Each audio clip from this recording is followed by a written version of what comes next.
यो what's up guys welcome back to मेरो YouTube channel. अनि 30 दिने च्यालेन्ज भिडियोमा चाहिँ आज दोस्रो दिनमा तपाईँहरूलाई स्वागत छ है त। अनि आज चाहिँ म भिरकोट सहकारीसम्म जानुपर्ने काम थियो, दाइको काम भएर। त्यही भएर दाइसित यसो गइरहेँ क्या। अनि यता चाहिँ यता हाम्रो यो माझगाउँ चाहिँ म पुगिसकेँ। त्यही त घरबाट 9 बजीतिर हिँडेको थियो, अनिखेर माझगाउँ चाहिँ पुगिसकेको थियो, देख्न सक्नुहुन्छ 9 साढे 9तिर। अनि यता माझगाउँमा आइसकेपछि यता पसल रहेछ क्या, यहाँ एकछिन बसेर अनि माझगाउँको भ्यू चाहिँ देख्न सक्नुहुन्छ तपाईँहरू।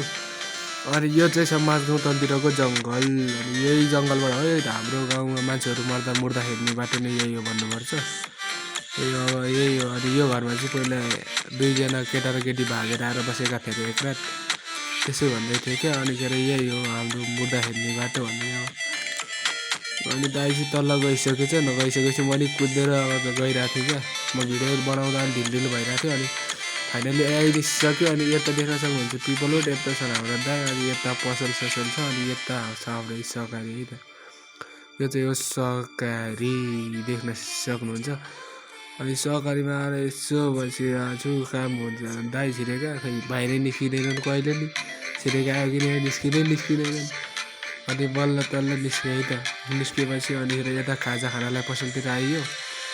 अनि खाजा चौचौ खायो है त। चौचौ खाइसकेपछि चाहिँ अनि फेरि उकालो लाग्यो घरतिर। अनि उकालो लागेछ यही हो है त हाम्रो लास्ट खेल्ने बाटो। मेरो नि भाग्य बलियो र राम्रो रहेछ भने चाहिँ अब यही बाटो जान्छु होला म नि मरेपछि होइन। अनि यही हो, यता चाहिँ यो फेरि खतरनाक पुरानो घर रहेछ क्या, बब्बालवाला। अनि फेरि हामी माझगाउँमा आइसक्यौँ तलबाट। यता माझगाउँमा चाहिँ पुरै हेर्नु न झन्डै रहेछ, अहिले चुनावको झन्डा पुरा झन्डा गाडेको थियो। अनि गाडेको थियो त्यस्तो बबाल, पुरै रुखकै पछि थियो क्या, कुनै त घरको अगाडि नै हाल्थ्यो 3-4वटा। अनि thanks for watching in this video. घरमा आइपुग्यो है त साथीहरू।